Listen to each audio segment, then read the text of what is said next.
Hey there, everybody, and welcome to From the Heart, a podcast where we dive into the issues that we are dealing with as South Africans. In this episode, we're going to take a look at side hustles. We're going to try and understand what the best way is to go about starting them. We'll speak to entrepreneurs and experts in the field and explore opportunities available and hopefully provide a couple of tips for anybody that wants to start their own side hustle. So grab a cup of coffee, maybe a cup of tea, and join us as we journey through the questions that we have on, everyday life from the heart. Our guests, yes, I said guests, it's plural, consist of a returning legend by the name of, a returning legend by the name of Jamie Weingard, co-founder of Loop Taxi, who you all know from episode 1 of this podcast a few weeks ago. And secondly, a well-recognized voice and face on the South African music scene, Kelly Fortain Daniels. She is so much more than just a singer with a couple of hits to her name. Kelly's top 6 placement in the 2011 season 7 of the acclaimed Idols competition dramatically boosted her profile in music career. She immediately became recognized as a talented artist who connected with her audience, drawing in a fan base of thousands. Skillfully adapting, Kelly has consistently leveled up her game to stay abreast of industry demands, evolving from a young performer and vocalist in 2011 to a professional creator, innovator, and entrepreneur. Kelly has since expanded her repertoire to offer services that support and sustain both local artists and the greater industry. Thank you both for taking the time to be here on the show today. I think that this topic is something that we as South Africans are really, really interested in. It's stuff that we really want to know, especially in the climate that we're in at the moment.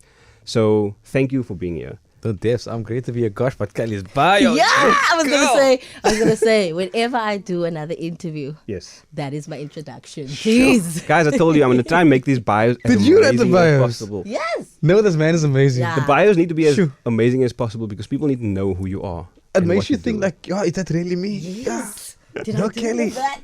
No, Kelly, you hands up to you, Oh, Kelly. thank You're you. amazing. Very talented. Thank you. My first question to you is something that I asked in last week's episode because I spoke to Dr. Wade Palmer about men's mental health and I asked him a very serious question. And the question was, how are you doing today? Sure. And I mean that intentionally. How are you feeling? I'll start even. I'm anxious. I'm nervous. I'm excited for what we're doing. That's how I'm actually feeling. So how are you feeling? No, Kelly, you go first. In this very moment, I'm quite inspired. Ooh. And I've actually said this to you off camera why I am so inspired. Because you actually took the leap of faith and put yourself out there. So I'm quite inspired by you and even by Jamie.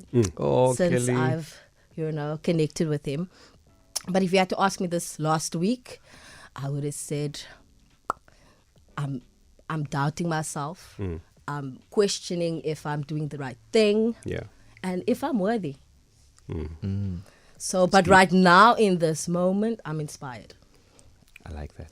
Sure. Jamie? No, I'm The here for deep. inspiration. Well, before I came here, Kelly gave me a Red Bull. I feel energized. I usually don't drink energy drinks, but thank you, Kelly, for that. But that, I guess that's my feeling. And if I review last week, I was focused. I still feel a bit focused, but I also have to look at something even happened with one of my side hustles this weekend, and one of my staff had an injury, Okay. and I had to take up all the work. And they're off until Wednesday. Shame if I take my off. Take my off more. But this is things you must. I think we can also unpack like how dealing with your side hustle as it grows. Yeah. But let me. Yeah, let me no, what you have to ask. I think that that's a good point that you make because there are things that go into starting a side hustle and there are teething problems and there are little niggles about, like things could go wrong, etc., etc. So I think that we'll get into it. But what I want to find out from you to start off with is what inspired you to actually start something? That feeling that people have that they want to start something. What made you take the leap? I actually had to think about that a lot. If I'm gonna chat now and go deep and personal, because I had to reflect and understand why I went into this, and it was very interesting when I sat to myself to understand where did this come from. I felt like I was maybe always entrepreneurial. People say entrepreneurs are born, not made. I have a debate myself around, can you learn to make business? And I think it's about understanding what your capacity is and what you can offer society. But when I looked at my story, I was in high school in grade 11, and I enjoyed market days since primary school. But what I think made that push was my father passed away in grade 11 when I was grade 11, and he was literally the breadwinner of the family. Yeah. He worked. My mom didn't work because my dad said, mom's not going to work. One of those traditional colored homes where they say those things. And my job was school. And I remember when my father passed away, he had cancer, so he was sick for like 6 months and he was gone. So it was kind of very sudden. But even in that 6 months, there was no income coming through. We had policies that paid out, but that policy money didn't last as long. And when I think I was at university already now, just matric time. There was a time when I went to the shop with my mom, and usually we go shopping, just put whatever in the trolley. Yeah. We get to the till, and you can, that's like normal. We joke and we laugh, we have fun, and I enjoyed shopping with my mom. I learned a lot about bargains also, and we had to go shopping. And this one time, we got to the till, and we cashed the stuff out as normal, and like you pay, she gave the card, and I'm already putting the bags in the trolley, like this is the normal thing. And the cashier says that the card declined, and it was like weird. I'm like, okay, and I'm like, must be a mistake. I look at my mom, and my mom's not someone that she's emotional, but she's not someone that will get embarrassed by stuff. Okay. So when I looked at her and I saw her face, and she started tearing up and started like. I could see, and I knew, because people do get embarrassed when your card gets declined. I knew it wasn't a crying of there's no money in the account. This was a crying of missing my dad. Yeah. And it was a case of I could see that this is now something different, and maybe she didn't realize, like maybe the policy didn't pay in time or whatever. Yeah. And then I'm like, man, this isn't something that I'm comfortable with, of being dependent, because I didn't work either. I was going to school, bro. Like, and then I realized, like, hey, I think maybe I need to step up my game. Yes, I have siblings, and we all pull our weight together. But I was just someone that was just being strung along. I was the baby brother. I was the kid, and that kind of sparked me to be like, this isn't just a case of making money for the sake of having a good time, but I didn't want to be dependent on my family anymore. Yeah, it was a case of I don't want to be an extra cost to them. So I did what I could. I tried to sell. I started a chocolate business. I was selling lint. I had a locker I had a shop out of my locker at school. Nice. And that was when I saw people used to go to my lockers because the girls' toilets, and they'd always come out asking for toilet paper. Then I'm like, nah, they need tissues. Yeah, and I started selling them tissues. So you saw the need in the market. Saw the need, and I went for it. And the business grew from there. The chocolate business, I was selling lint chocolates. So I was getting the chocolate for cheaper and then reselling the chocolate. And it went to a point where when I went to university, I was supplying the university when they had big events and they used to give people the chocolates. Yeah. Then that's where the motivation, I would say, came behind. Besides me liking money, I just didn't want to be I didn't want to be someone's dependent. Yeah. Yes, my family was obviously still I was get my food, get my the usual things. But I didn't want to be a financial burden when I could see that this is actually a strain to my mom. Yeah. And now I'm hopefully in a better position where I can start giving back to my mom and giving back to the family. And helping, and helping out like that. But that's where that push came from. That's the backstory of that of aha moment almost that like flipped the switch. So that's a deep and very personal reason for why you started. I wanted to find out from you, Kelly, like you have a different trajectory almost, because you were on Idols, and from Idols, what happened and what took you to where you are now, and what made you start? Well, in Idols, that was actually a crazy experience. I really enjoyed it. Quite difficult to navigate because I didn't have guidance or support or anyone that looks like me to advise me of their journey, and to do things better. So essentially, that was one of my biggest challenges in the industry, coming in, no support, and when I got the opportunity from Idols Management to road manage Paxton after she won Idols, I thought this would be an amazing opportunity to bridge the gap and be a female perspective in the industry, because it's really a male-dominated industry, and I wanted to be the voice, or start being the voice, in the coloured industry, coloured, Nice. In the community, in our community, because there isn't a lot of females in the industry. I didn't know that about you managing that process for Paxton. The road management. Yeah. The road management, yes. How was that? Well, I was so excited for the opportunity that I didn't even think about how I was going to do this. Yeah. Obviously, with my experience with being on stage and knowing the promoters and how some of them work, Yeah. really played into my favor Yeah. with getting that experience and that opportunity. But I don't want to say that I had to be a bitch, but I literally had to be hardcore. And it's sometimes difficult to be an artist and be a manager and still be hardcore. So I had to make a decision. Am I going to be on stage or behind the stage? Where will I add more value? Yeah. So with Paxton, I learned a lot of lessons. A lot of lessons. But I'm quite grateful, because after working with her, a lot of doors opened. I started working with bigger brands, bigger influencers. Okay. So it really helped me. It worked out in the end. Yes. But I was excited. There was no opportunity to think of, can I do this? Do I know what to do? Because the first gig I had to do with her was K-Day. Wow. And the way those people work was just on another level. Yeah. So I can imagine then that the thing is that there's a lot of pressure and you want to get these things right. But like you're saying, you're so excited, you just want to start. And I know there's this, what do they call it, imposter syndrome, where you have to go and you just worry about, like, are people going to think that I have no idea what I'm talking about and no idea what I'm doing, you know? Dude, and that has happened. Especially when you also get the emails and you don't know how to respond. Yeah. And you're trying to put your best foot forward. But I'm grateful for those experiences, because a lot of those people I still work with. So they've seen me start off. Yeah. And they are growing with me, basically. Yeah, exactly. Everyone's tagged along, which is really Yes. cool. Okay, cool. Thank you. Jamie, we know about what you're doing with Loop in the mobility sector and how you guys are trying to change the game. I would say we are changing the game. Yes. We're busy So doing how that you now. are changing the game. Yeah. Like from episode 1, so many people have reached out to me to tell me what an awesome initiative it is, because we don't get this. Like, it doesn't exist.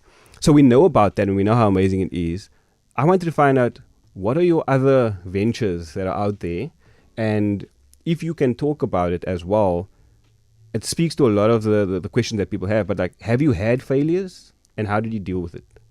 I think everyone's had failures. If you haven't, please get hold of me, because I want to know what are you doing, right? But I would actually not call it fails. I'll say there's always lessons. But I've learned a lot along the way. So if I look at myself now, where I'm at now and what my main focus is, Loop is my youngest child, the new baby with Intiaz and Jason, and the entire team. And that's going. What I also have at the same time is the agency. So the agency is a concept development agency where people come to us with their ideas. And before you invest into your business or your idea, you need to validate it. Because corporates do this where they make the mistakes. Individuals, I've seen it over and over, where people think I have a brilliant idea. They just launch it. It's nice to just start, nice to just do it, but you need to plan, because you can end up wasting a lot of money if you go to market with something, but you didn't find out what problem am I solving, and did my people actually want this? Who are my customers? Then the most recent one, besides Loop, the middle child so far, is Bowtime. And Bowtime is a bakery that happened. I almost say I was forced. Yeah. I was forced into opening a bakery. So I love cooking. I love to eat. I'm a big foodie. And my friends insisted. They kept telling me, Jamie, open the restaurant. Bro, I'm not going to open the restaurant. That's because hard work. I've seen restaurants. The same with clubs. I've worked in clubs. I'm sure Kelly also knows. Yeah. Like, it looks nice on the front, but there's so much work that goes in on the back. And the thing with the food industry, unless you're in a certain type of food industry, it's difficult to make money versus how much money we make as a consultant, where we charge for consultancy. It starts out of our brains. We know the work. We can give you the information. Yeah, true. Whereas with manufacturing, even as manufacturing goods, you need to take the time to make it, you take the time to package, and then also sell. So your profit margins are much lower for consumables versus service-based companies. Yeah. And with Bowtime now, I love it because I still love to eat. We specialize in brownies, and it's a caramel fudge filled brownie, chocolate brownie embedded with milk chocolate and roasted hazelnuts. That's the classic. There's some nice things that I can tell you guys But about. where's the classic now today? The classic for us to now, taste? girl. Oh, you must order. Put your order form in All there. I know is that my wife is going to be watching this and listening to this, wondering why I haven't taken her to Bowtime. So I'll definitely put the order link for you guys. Nice. The brand doesn't do freebies and discounts, unfortunately, because that's also something that we learned, and I can share that about how we learned to grow. Because people always say you need to promote, you need to do certain things, but there's a way to promote and there's a way to do it based on your target market. When I started Bowtime, I had clients immediately. People came because they knew what you were doing, and then some people asked, "Can I get samples? Can I taste?" And what I realized, I guess it was also the type of the brownie is not. I would say it's affordable. We only sell in bulk, Yeah. but it's not a cheap brownie. The ingredients is expensive ingredients, so the brand and the packaging also fits in with that. And then even the partners we work with, like we offer some Meander wines with that as well. Okay. And we have an event every month called Sunday Lunch. So if you purchase from us, you become part of our foodie network and you get invited to Sunday lunch events. So it's literally by invite only. So our That's clientele is people that are foodies, invite only, and it's really great people. Yeah. And that's what we are as a brand. It's not about just selling the brownies because I want to frit brownies, but it's about being more opulent. It's about being involved and being part of a food experience. Yeah. So that's what we sell as Bowtime. We can unpack lessons for days there, but I'll tell people business is difficult. But the formula that I use to also manage all three of these companies is you need to look at where your income comes from. And this is something that I would advise with any concept or idea also. Take 70% of your time where your majority of your money is coming from, right? Then you can look at 20% of your time that you're going to park for your side hustle. And take 10% of your time for a long-term goal. So if it's either you're studying to learn how to do investments, you're studying to do property things, 20% is now my side hustle, maybe let's just say the bakery, and 70% of my time is loop. That's where my focus is. Or you might be working for a corporate, you might be working in your heart, or whatever, someone up there listening, and this is what their main job is. And when you partition your time like that, and you start making, this is a thing of progression. So in my case, I can't leave Loop, it's one of my babies, but if I was working for a corporate and made a side hustle, the decision to leave, which always comes up with people where they say, I want to leave my job and I want to start my own business. Don't just leave your job. Yeah. The amount of money you lose leaving your job, even if you take that package or whatever, the best time to leave is when your side hustle is making, in that 20% of your time, is making as much money as your main hustle in 70%. Got you. Then what you do is you move your side hustle to your main hustle. Now you've got more time to make more money. You move your long-term goal to your 20% and you find a new long-term goal. And you just keep growing and shifting in that way. And that's a very nice way to manage how much time, because lots of people leave their job, start their own business, don't realize how difficult it is. Less than 6 months later, they have no money. Yeah. And because they gave up everything else, because they want making enough from the side hustle to equate for the actual lifestyle. Yeah. I love that. There's my 5 cents. That's- Or 10 cents. So I don't know how much you value that. There's a lot of value in that. So what I wanted to find out from you was, because last week, or 2 weeks ago, I think we met. That's when we met for the first time, because that was episode 1. And you showed up to the studio with somebody who I know, which is Kelly. And I was shocked. I was like, wait, what's going on here? Only to find out that the two of you know each other because you have dealings with each other as well. Sure. So I wanted to find out. I wanted to find out how does if this. I want to tell you, how Kelly and I know each other. I don't know what. Back I don't, in the day. I don't know what story Kelly remembers, but I remember. MTV. I remember the first time I met. MTV? Yes. Hectic. So look, I was also kind of I do whatever I want kind of a thing. I was just do it. So I auditioned for the MTV Base VJ. to VJ to be a presenter on Okay. MTV Base. At the same time, Kelly also auditioned. Can you believe that? And Oh my I gosh. I remember Okay. when I came there, I didn't know Kelly. Yeah. I looked at her and I thought, you look familiar. And I'm like, hey, I'm Jamie. And then she's like, no, I don't know you. And then I went on. Then only afterwards so we both made it through to the finals. Then when they said who she was, because I didn't know her by face, I knew her name and I knew what she was doing. Yeah. And I saw her face, but not like, I wasn't someone that followed her. Yeah. Through my It wasn't underwear and Instagram stuff. that Yeah. time. There wasn't Instagram. There wasn't Instagram. And then I got to know her from Interview Base. We were both finalists. I think I'm proud of myself. I understand why Kelly made it as a finalist, but I was a random off the street Yeah. my coming to goodness. audition to be an MTV Base presenter. And it worked out. I didn't become a presenter though for MTV Base. They just did a very funny documentary on the whole experience, and it was entertaining. Yes. But that's I need our that link. first. I need Oh that link. no. We must go Oh find it. no. I think that was my first encounter in person with Kelly. I don't know how much she remembers about me, but then in the industry, you just bump into people, you get to know people, you meet people. Yeah. And one thing I must say, no matter what industry, in network, Yeah. because you get into the bigger your network, the more people you engage with. And I've noticed that the nice people will gravitate to the right people will gravitate towards Yeah. you if you are being the right person to other people as well. Yes. So your network starts growing organically. People will say, "Oh, I know Jamie makes brownies. I need brownies for something. I know Kelly can get me artists. There we go. I know Gerard is amazing at content because you work there. Yeah. Then there we Yeah. go. That's how you get the network going. Yeah. So, and what I want to say with that, we all good at different things and multiple things. Establish your own brand. Establish the case of what do you want people to think when they think of you. Like I think that think hotel, think Travago. Yeah. So Oh, yeah. so you must think, if someone thinks something, what must they think of when they think of me? Yes. Yeah. And when you start becoming that, your network becomes more relevant to people. Because now you put yourself out there, your content on Instagram, the posts you do, how you operate, the way you dress must be conducive to the brand you're trying to portray yourself. Branding isn't just for big corporates. It's not just for Coke and for Heart and for whatever. Branding is you. You are a brand. And now with things like Instagram, Facebook, Twitter, people are much closer to your brand than what you used to be able to be. So I think that's very important when it comes to Everything's at a click. networking. It's right Yeah. there. I don't know what Kelly's story is of behind the scenes of how we know each other. I don't No, know. it's They get it basically right. the same. Ah.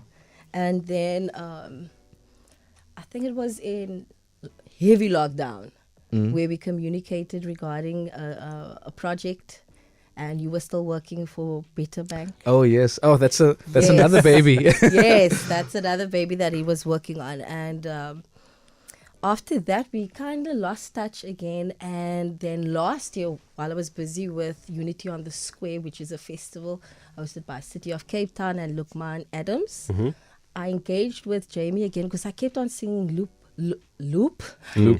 I get confused because the other guy kept on saying loop. That's loop. So loop. Don't loop. I You must know. loop. Don't walk. You must loop. So, and I engaged with him, and I thought that would be a great way to connect our festival goers with Loop. And Yeah. that Yeah. was the start of our Beautiful. relationship Yeah. again. The start Yeah. of it again. Yeah. And I think I contacted Jamie again, and I was like, dude, I see how you're working, and I need some structure. So that's essentially why you saw us last week. Okay. Because it was very funny. Like Yeah. you sending me a message to say, I'll see you later. And I'm like, why? Am I gonna-" And then you messaging me, I have a friend. I was like, oh, okay. So I put the two and two together. But I'm glad that this connection is a thing. Because And now we bring more friends along Yeah. as well. Now we bring more friends some along, behind the just scenes friends. like- We'll share it on socials. Who else is in the studio with us? But I wanted to find out, because Kelly, you started a lifestyle and PR agency, Piece of the Pie, Yes. in 2018. Piece of the pie. Tell me about this pie. Piece of the pie. To be quite honest with you, with my experience in the industry, a lot of people think there isn't enough for everybody. Okay. And I thought, listen, there's a piece of the pie for everyone. And that's how I started my business, or the name. I got the name from that. Yeah. But I have to say, the challenges that I still face today is the lack of representation. When I go pitch a client of mine, there isn't many that looks like me. So it's difficult always selling a culture that people might not understand, and they do not value our culture as much as we do. Yeah. So that is some of the challenges that I do face. But essentially, I just wanted to make sure that everybody knows there's a piece of the pie for everyone. I love that. That's a good name, Yeah. eh? I never thought about it like that. Yes, but there is. I like that. You just need to know your why. Know That- your why, and then you'll be able to get that pie. Ooh, Oh yes, a You just come up with songwriter the- right here. Yes, just like that. I like that. I'm a writer. So for the everyday South African, we always worry about, and this is a big worry, we always worry about starting, because everyone is just talking about like, oh, I want to start a side hustle. Like the repo rate just went up and chaos is ensuing and people are struggling to make ends meet. But what if we just started something? You know, like let's do something. I remember my friend messaged me the other day. Shout out to Riaz. He messaged me the other day. He's like, "What if we take 1,000 rand and we double it?" And then that was his idea. I was like, "What does this Great mean?" idea. Let's keep What doubling. does this mean? I'm like, I understood what he was trying to say, because logically, you just try and double it every single month, and you buy something and you sell it, right? But actually doing it, starting, that's a step. That's a mental step that you need Yes. to almost have that switch that flips that says, I'm going to do this now, and I'm not going to care about any negative feedback. I'm not going to worry about what people are thinking, and I'm going to pursue what I think is going to work, right? How did you guys get away from that feeling of fear, essentially? Because you started something, you were successful at it, you are successful at it, and you can talk about it now quite openly because you've got this little momentum going, right? Yeah. But in the beginning, what was that like, and what makes it so difficult for people to start? I want to also say there's a danger in just starting, but you need to be okay with that danger. That's Yeah. the thing. If you look at why you're not or not why you are starting, gauge it up and be like, what happens if I start? What do Yeah. I lose? And is that loss worth it for what I could potentially gain? And I think that's the big fear that people also realize, because and it's the case of imposter syndrome. Am I good enough? What are people going to think if I fail? What's going to happen? Bro, you don't even have to, people don't have to know it. you can just make a Instagram account for a brand, and you can just go and just do the research and see who's going to like the stuff. Yeah. Before you actually invest and put too much money and effort into it, you can do your research. The biggest thing if you want something to be a success, I would say, is solve a problem. Yes. Identify a problem, identify whose problem this is, and I'm telling you, people will pay if that problem gets solved. Yeah. And the easiest thing to do is, if you've got the problem, that's the because it's going to be close to you. If you've got the problem and you find other people that have the same problem as you. In Kelly's case, you said you didn't have representation for yourself as an artist. How do you build on that? Now you've had the frustration. Are there other people that have the same frustration as you? And would that frustration equate to them paying to solve the problem? Yeah. And that's the simple way to gauge. People always look at opportunities, like say, oh, I see this one's doing that, I'm going to do the same thing. And if you can do it well, great, go for it and do it. But when you just take things randomly, and it's like grabbing at straws, Yeah. you're going to have a high failure rate because you didn't do your proper planning. Yeah. But the more personal something and the more understanding you have of something, the easier it is for you to gauge and get in there. If I think of a line from Warren Buffett, he's one of the world's probably the best investors. And he would say he only invests in things he understands. Yeah. So just because something sounds nice, the people phone me and say, come do this Forex and buy this Bitcoin. Yeah. Yes, it works for you, but I'm sorry, I don't understand it enough for me to get involved in Yeah. it. Yeah. And it's also okay for you to know what your limits and what you can and can't do. But the thing about the starting is knowing don't be afraid to start, because what's the worst that can happen? Can you die? Okay, that's the type of business you want to get into. Then, but I think that's the worst stuff of happening of you probably losing your life. And maybe that's not the best business decision to go into. But what's the worst that can really happen? And think about that when you want to start. Just do it, man. At least the simplest thing to do is write out the plan. Yeah. What do you want to do? And I don't mean a business plan, because no one ever looks at that. Even investors don't care. And a lot of people don't know how, a lot of the average people don't know how to write an actual business plan. Like, these are things that you'd have to go and Google. Yeah, you can Google a template for that. I don't even think a business plan is. It's more a case of an action plan. Yeah. Step by step. Today, I'm going to get up at 8 o'clock. I'm going to go find out who else has this problem. And at 12 o'clock, I'm going to maybe make a post on Facebook to ask people, do you want this? And then by 3 o'clock, I'm going to find what shop sells the stuff that people said they want. And then tomorrow, I'm going to say, yeah, I've got the product. Do you want it? So do a step by step. It might not be in the same day. It can be in the next week. It can be that you're doing your full-time job and you have to go week by week and see what it is to do. But the longer you take to start, the longer you're going to take to get anywhere. Yeah. Yeah, that's a mouthful. How do I follow up on that?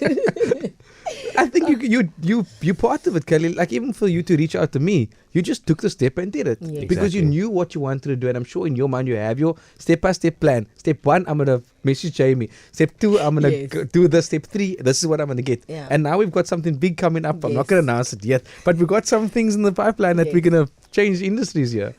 That's hectic. Yeah. Quickly before we, because we're gonna have to wrap up soon, but I want to find out like the marketing of what you guys are doing. How did you go about understanding that customer base, and then where did you go, or how did you start to market what you were doing to people? And I think like what you were saying speaks to a lot of the connections that you have, the networking side of things, and you can speak to people, etc. But is there another way that we need to think about it? I would say that the quick ways come to me. But just for you to know, I'm sorry if I'm cutting you in Kelly, know who it is you want this for. Yeah. And understand firstly what is your role in their life. What is your brand and how do you communicate to this customer? One thing I'm going to say, everyone says when I ask who's your customer, they say everyone. Girl, stop, please. Everyone is not your customers. You can't be selling a car to a blind person unless your car is now for blind people. So you need to understand what are you doing and who is this for, and then understand where are these people that this is for. Yeah. So in case of your podcast, not to like people that might be audibly impaired, they maybe can't listen to a podcast, so they must do the visuals. Yeah. But now you're going to rather if you have a certain number of marketing spend, you're going to focus your marketing spend on where there's the highest possibility of the person actually using your product. So don't take the shotgun approach like a TV or radio ad because it goes to everyone. When you're starting out, focus on your niche, the early adopters. Yes. Once they use your product first, you're going to get enough feedback. You're going to know how to grow. You're going to know where to find more of the people in that group to go for. Then you can expand and go further from there. That's what I would say. Find out who it is that's actually your person buying this and focus on them. I'll just say, just know your why. If you know your why, you'll be passionate about that. And for me, what I'm busy with, I just want to pull Jamie back in on that and you, but to really empower young females in the creative space. Yeah. Again, because of the representation, the lack of that. But ons gaan praat daaroor. But for me, it's all about that's very personal to me. So I'm passionate about that. So I'm going to really push that. But also finding, I don't want to sound like I'm watching the audience and I'm seeing what they're doing. But really, if your story evokes emotion and can spark conversation. Yeah. Pass me one of that quickly for a conversation. Yes. Yeah. Your people that's listening to the show, we're going to give you a bottle of pink Pescata from me, and you can tell them that when they listen, they can get some drank on, pop some bottles, because we know what the people want. Yeah, you know your market. We know our market. If I was to ask you for one thing, and I think you've answered this already, but one thing that South Africans need to think about when they want to take this leap, like what would that be? Because you were saying know your why, exactly. And is it solving a problem? Yeah. Is there a need? Yeah. Because if there's a need, there you go. Yeah. For me, there was a need. There's a need for females in the industry, in front of, on stage, behind stage, in front of the TV, behind the TV. Yeah. It's everywhere that we really need more females. Yep. Nou op nou, jy met die wyn hier voor my en ons kan dit nie oopmaak nie. I 100% agree with Kelly on that. It's a case of knowing your purpose, knowing why I'm doing this, because once you also know why, you're wanting to give up. If you know why you're doing this, you're not going to just do it now and then leave. Yeah. If you know what the purpose is. But for the business to be successful, I will say solve a problem. Find what this problem is and whose problem you're solving. If I look at Loop, we're solving the problem of safety, we're solving the problem of financial inclusion, we're solving the problem of knowing where your ride is. If I look at the agency, it's solving the problem of understanding how to do business and how Yeah. to grow your business, scale your business. If I look at both times, because you're a Gimba. That's the problem we solve. If that's the case, then it means that I'm definitely starting a business about Gatsby's, because that's solving Oh, a lot of yes. problems for me. Wow. You know? I'm here for it. Sign me up. Sign you up. Subscription to Gatsby's, please. I want that. The Gatsby Society. Yeah. Thank you so much, both of you, for sharing your stories, your insights, your knowledge. I think that it's incredibly insightful and helpful to people. South Africans are struggling. We are all unsure about what's happening in this world right now, and we need to plan. We need to plan appropriately. And I think that with this little bit of knowledge, even if we're just helping one person, I think that we are hopefully changing someone's life. And I know it sounds a little bit corny, but I mean, realistically, if someone's listening, sitting at their 9 to 5, thinking like, I want to start this thing, I hope that the two of you, what you've explained today, helps them understand that they can do it. It's very simple. They need to know their why, and they need to do their research, and anything's possible. You know, they can go out and actually take the leap. Yeah. So thank you for being here. If you're sitting on the fence, like I've said it, take the leap, start your hustle, know your why, do the best that you can, and don't worry about what other people are thinking. I'm excited for people to go out and do what they need to do to get their stuff done. Thank you so much for listening, for viewing. If you're watching on the YouTube channel, thank you. If you're listening on the HeartFM app, thank you so much for the support. I'm excited to see where the next episode goes as well. So keep an ear out, keep an eye out on the social media channels, HeartFM's YouTube channel, the Facebook channel, the Instagram account, all of the places. Thank you so much for spending your time with me. Drop your handles also in there, bro. Yeah. My Instagram, Gemini Gerard, or Gerard Parker on Facebook if you're looking for me. Feel free to give me a follow. I am excited for what this conversation is starting. Let's continue to push each other up, as South Africans. Peace. Nice.